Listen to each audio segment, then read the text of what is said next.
देखो यार, जब आईपीएल की बात हो रही हो तो आपके माइंड में एक क्वेश्चन जरूर उठता है कि भैया आईपीएल का बेस्ट बैट्समैन या फिर बेस्ट बॉलर कौन होगा, या फिर कह लीजिए सबसे तगड़ी टीम कौन सी होगी। आज हम उन्हीं में से एक सवाल के जवाब आप लोगों को देने वाले कि भैया साल 2024 में वो कौन सा बैट्समैन होगा जिसके सरताज पर भैया ऑरेंज कैप की टोपी सोएगी। तो आज मैं आईपीएल की 10 की 10 टीमों के और कुछ चुनिंदा खिलाड़ियों के बारे में बताने वाला हूँ जिनके सर पे भैया ऑरेंज कैप टोपी हो सकती है साल 2024 में। तो वीडियो में आगे जानेंगे और एक ऐसी टीम है जहां पे एक नहीं चार नाम में देखने को मिलेंगे। तो वीडियो में सब कुछ बताया जाएगा, लेकिन वीडियो शुरू हो उससे पहले प्लीज़ वीडियो को लाइक करके चैनल को सब्सक्राइब जरूर कर देना। और आप लोग करते हो नहीं तो यार प्लीज़ ऐसा मत करना और कर देना। आप लोग कर दोगे तो चलिए शुरू करते हैं। अभी मजा आएगा ना वीडियो। देखो यार, जब ऑरेंज कैप की बात आती है तो आप एक सफल टीम की ओर बढ़ते हो, और जब सफल टीम की बात होती है तो चेन्नई सुपर किंग्स में डेविड कॉनवे का नाम जो है सबसे पहले आता है। और जब मैं इनके आंकड़े को बारे में आप लोगों को बताता हूँ कि भैया साल 2023 में इनके बल्ले से ना वो तूफान निकले थे, रनों की बोले तो बौछार हो गई थी। जहाँ पे आप देख सकते हो कि अगले साल इन्होंने लगभग जो है 16 मुकाबले खेले थे जहाँ पे इनके बल्ले से 672 रन निकले थे, और इनका एवरेज भी 50 प्लस का रहा था, 51.69 का रहा था। और वहाँ पर स्ट्राइक रेट की बात करूँ तो 139.71 का रहा था। तो मेरे हिसाब से भैया आप लाजवाब कमाल की बेहतरीन बल्लेबाजी कर सकते हैं ये, और आपको करके भी देंगे, इसमें कोई दो राय नहीं है। और आपके जहन में ये बातें भी आ रही होंगी कि जरूरी है कि डेविड कॉनवे ही हो सकता है तो ऋतुराज गायकवाड़ भी हो, तो बिल्कुल हो सकता है क्योंकि उन्होंने भैया अगले साल 16 मुकाबले में भैया 590 रन बनाए थे। तो उनके भी एवरेज या कह लीजिए रनों के मामले में ना वो कम नहीं है। लेकिन मैं जेन्युइनली बताऊं तो मेरा जो आंकड़ा है या मेरे हिसाब से जो मैं बल्लेबाज को चाहता हूं तो भैया उसमें डेविड कॉनवे रहने वाले हैं। बाकी आप ऋतुराज गायकवाड़ को भी रख सकते हो। वहीं पर नंबर 2 टीम की बात करूं तो नंबर 2 टीम की जब बात आती है तो भैया आपके जहन में एक ही नाम आएगा भैया सूर्य कुमार यादव। बोले तो सूर्या 360 डिग्री का नाम आपके जहन में आएगा। और जब मैं इनके रनों की बात करूं या इनके आंकड़ों की बात करूं तो इन्होंने भैया अपने रनों के माध्यम से ये बताया है, फिर कह लीजिए कि वो लंबे समय से एक साल से कह लीजिए वो नंबर 1 की जो आईसीसी रैंकिंग है ना वो इनके सर पर है। और ये बताते हैं कि टी20 के बेस्ट बैट्समैन किसे कहा जाता है। आप इनके आंकड़े भी देख सकते हो जहां पे इन्होंने 16 मुकाबले खेले थे और इनके बल्ले से 605 रन निकले थे।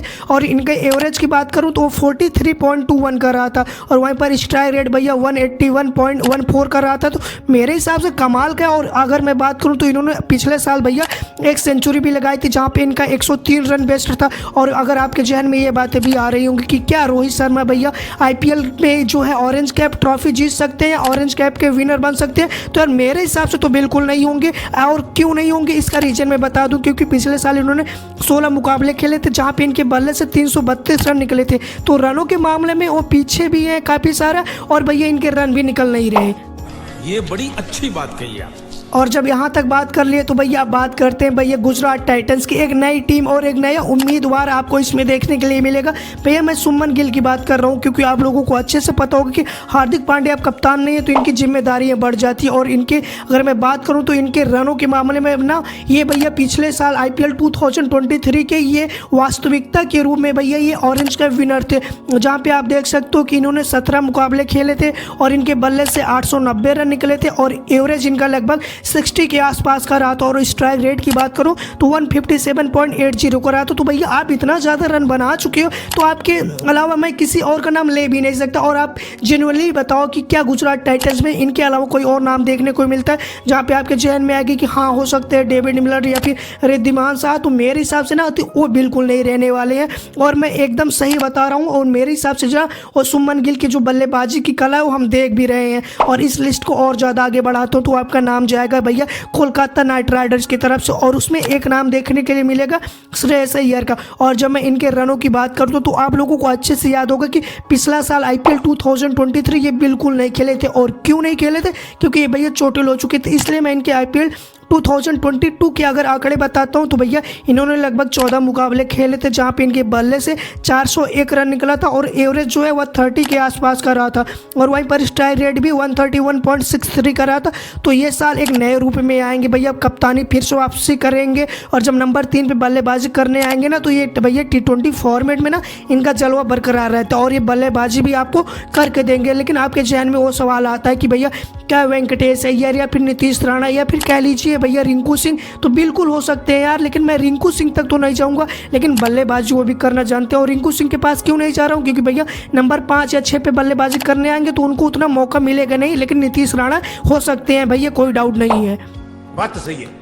वहीं पर इस लिस्ट के और ज़्यादा आगे बढ़ा तो भैया आपको आईपीएल 2024 की सबसे मजबूत टीम भैया सनराइजर्स हैदराबाद की हेनरी क्लासन के बारे में बताने वाला हूँ। और हेनरी क्लासन का जलवा न केवल आईपीएल में भैया, साउथ अफ्रीका लीग में कह लीजिए या फिर पीएसएल में कह लीजिए, ये बवाल मचा रहे हैं और अपने बल्लेबाजी से बता रहे हैं ना कि भैया मैं भी T20 का बैट्समैन हूँ और बेहतरीन बैट्समैन हूँ।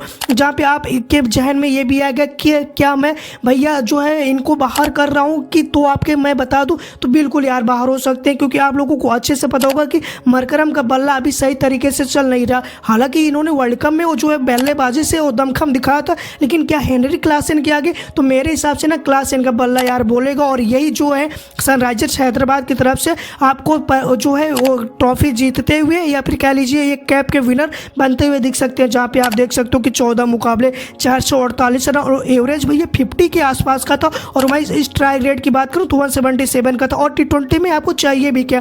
और वहीं पर बात करूं तो भैया जब हैदराबाद की बात हो गई तो पंजाब किंग्स को कैसे छोड़ सकता हूं। और जब मैं इनकी बात करता हूं तो भैया आपको गब्बर बोले तो शिखर धवन देखने के लिए मिलेंगे। और जब मैं शिखर धवन के आंकड़ों की बात करता हूं तो आपके जहन में आएगा कि भैया इन्होंने पिछले साल जो है लगभग 2 या 3 मुकाबले नहीं खेले थे, और जहाँ पे ये खेले थे 11 मुकाबले और इनके बल्ले से 373 रन निकले थे। और इनका एवरेज जो है ना वो 41.44 का रहा था। और वहाँ पर स्ट्राइक रेट की बात करूँ तो 142.51 का रहा था। तो मेरे हिसाब से गब्बर के लिए ये अच्छा मौका होगा कि बल्लेबाजी करे। और इनके पास अगर वापस टीम इंडिया में जगह बनाना है तो इस साल इनके बल्लेबाजी से और रन निकलने चाहिए। नहीं अगर मैं बात करूं तो भैया ऑरेंज कैप के विनर क्या इस टीम में जॉनी बेयरस्टो हो सकते हैं, तो बिल्कुल हो सकते हैं, कोई डाउट नहीं है। लेकिन क्या शिखर धवन क्या कि, तो मेरे हिसाब से नहीं। देखो जॉनी बेयरस्टो हो सकते हैं, लेकिन वो ऐसे बल्लेबाज है ना, वो केवल छक्के चौके में डील करना जानते हैं और आपको इक्की दुक्की लेके नहीं देंगे। और ऑरेंज कैप वही विनर बनेगा जो भैया टीम के प्रेशर को समझेगा। अच्छा। और वहीं पर बात करता हूँ अब दिल्ली वाले बोले तो दिल वालों की नगरी के बारे में बात करता हूँ। और आपको इस टीम में डेविड वार्नर का नाम देखने के लिए मिलेगा। और इस साल भैया अगर मैं बात करूँ ना तो इनका जलवा बरकरार था, चाहे आप वो वर्ल्ड कप में कह लीजिए 50-50 वाले में, और या फिर कह लीजिए ILT लीग में, या फिर अभी जब आपको अच्छे से पता होगा कि ऑस्ट्रेलिया जब वेस्ट इंडीज से T20 5 मैचों की श्रृंखला खेल रही थी, वहाँ पे इनके बल्ले से ना वो बैक टू बैक 350 निकली थी। जहाँ पे आप इन देख सकते हो कि IPL में भी इन्होंने कमाल दिखाया था, 14 मुकाबले 516 रन और इनका एवरेज जो था वह 36.38 का था। और स्ट्राइक रेट की बात करूं तो 131.63 का था। हालांकि इनका जो पिछले साल का जो स्ट्राइक रेट की बात करूं तो बहुत कम था। और क्यों कम था, क्योंकि भैया एज अ कैप्टन इनके ऊपर दबाव ज़्यादा था और इनकी टीम में वो बल्लेबाज भी नहीं थे। और इस साल जब भैया ऋषभ पंत वापसी कर रहे हैं तो नो डाउट भैया इनके ऊपर से वो प्रेशर भी हटेगा। और ऋषभ पंत क्या बन सकते हैं भैया ऑरेंज कैप के विनर, तो बिल्कुल बन सकते हैं। 2022 में इन्होंने इनके बल्ले से 14 मुकाबले में 340 रन बनाए थे, तो काबिलियत इनके पास भी है। लेकिन मैं बात करता हूँ तो ओपनिंग में आएगा कौन भैया, डेविड वार्नर। और मौका ज़्यादा किसके पास होगा, तो डेविड वार्नर के पास होगा नो डाउट। और इस साल की बात करूँ तो आगे भैया आपको बता दूँ लखनऊ सुपर जायंट्स बोले तो अपने शहर अपने नगर की बात कर रहा हूँ, तो भैया आपको लोकेश राहुल या फिर कह लीजिए KL राहुल का नाम देखने के लिए मिलेगा। और जब मैं इनके आंकड़ों की बात करता हूँ तो भैया आपको ये भी अच्छे से पता होगा कि ये पिछला सीजन भैया चोट के कारण ये बाहर हो चुके थे, नहीं फिर हो सकता था कि ये भैया सेमीफाइनल से और फिर फाइनल में पहुंच जाते।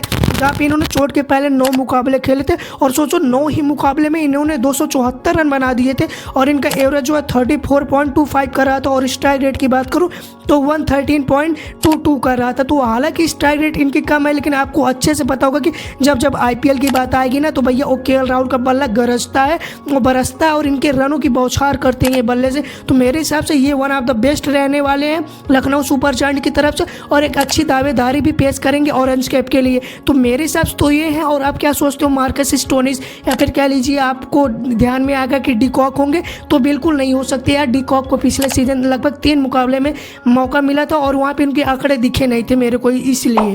क्या बात है सर, क्या बात है सर। क्या बात, ये बात है। और अब लिस्ट को और ज़्यादा आगे बढ़ाता हूँ और किनारे की तरफ ले जाता हूँ तो भैया आपको रजवाड़ों की नगरी बोले तो राजस्थान रॉयल्स के बारे में बताऊंगा। तो आपको यशस्वी जायसवाल का नाम देखने के मिलेगा। और जब यशस्वी जायसवाल की बात आती है तो भैया इनके रनों की बात करूँ तो भैया इन्होंने लगभग 14 मुकाबले खेले थे पिछले सीजन, जहाँ पे इनके बल्ले से 625 रन निकले थे और एवरेज जो था ना इनका 48.08 कर रहा था। और वहीं पर स्ट्राइक रेट भैया 163.61 कर रहा था। देखो यार आईपीएल की केवल बात नहीं हो रही, आप लोगों को अच्छे से पता होगा कि अभी ऑस्ट्रेलिया का दौरा हुआ था, उसके बाद फिर अफगानिस्तान का दौरा हुआ था, जहाँ पे T20 मुकाबले में इनके बल्ले से रन निकले थे। और अभी आप देख सकते हो कि इंडिया और भैया इंग्लैंड का टेस्ट चल रहा है, जहाँ पे इनके बल्लेबाजी से ना वो कमाल और जौहर देखने के लिए मिल रहा है। और मैं बात करूँ ना तो ये ऑरेंज कैप के विनर हो सकते हैं, लेकिन साथ साथ बात करूँगा मैं जॉस बटलर के बारे में भी, क्या उनके आंकड़े वो बताते हैं तो भैया बिल्कुल बताते हैं। अगर आप बढ़ते हो भैया जॉस बटलर की तरह तो इनके बल्ले से भी और रन निकले थे, लेकिन वो पिछले सीजन ना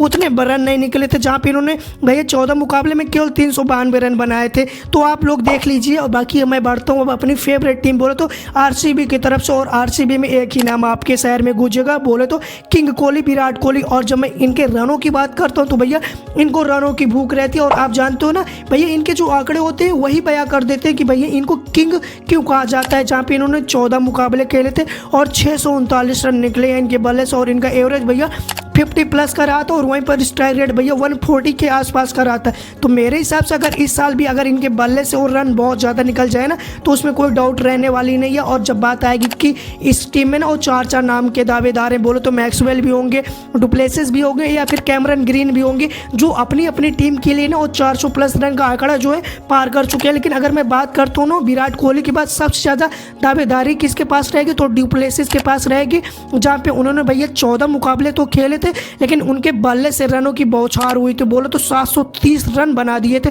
और इनका बेस्ट स्कोर 92 भी था। तो मेरे हिसाब से ये भी रहने वाले हैं। लेकिन भैया क्या विराट कोहली के आगे देखो यार मैं जेन्युइन हूँ, उनके आगे किसी को नहीं बोलूँगा।